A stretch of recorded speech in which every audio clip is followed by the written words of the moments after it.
Jose Carey with another fishing report for you.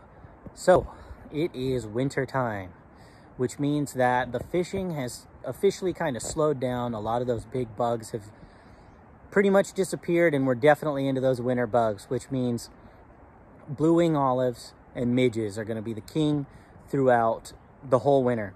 Now, don't shy away from streamers either. Fish will still eat those, but it is all about throwing it slowly, deep. Low and slow is going to be the name of the game all winter time. The Boise River in town is still fishing pretty well. Surprisingly, the water is still not overly cold, definitely touching 50s and getting below, and I would expect that to get even colder here soon with the cold front we have coming in. And that could slow the fishing down, but as of now, the fishing's pretty decent. There's still some steelhead swimming around. I actually ended up hooking one today with some clients, and so they are out there.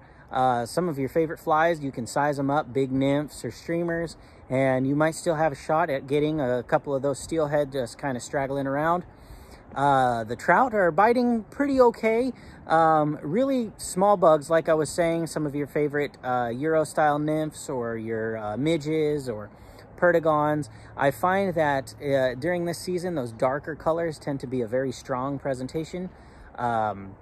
On overcast days especially, you're going to want to darken up those fly patterns, you know, go with your darker colors.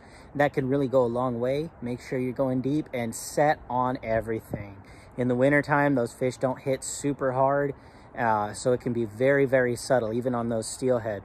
But the Boise River is fishing pretty well, and I would expect it to fish okay for the majority of this month. We might see that change at the end of the month when water temperatures dip down. Watch out for ice on your guides. That is officially happening no matter where you're going to go.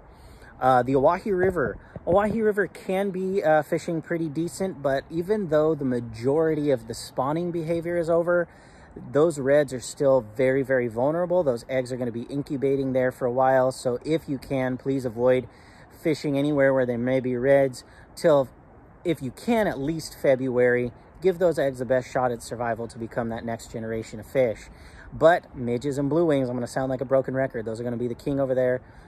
Streamers is not a bad idea. Slow them down, and a streamer under an indicator can be a great idea as well. South Fork of the Boise is fishing quite well. Seeing some very prolific blue wing hatches going on right now. It can be an incredible time to get out there and catch some big fish on small dries, and that's very exciting. Expect those fish to be very picky though. You're gonna have to put some longer leaders and smaller tippets.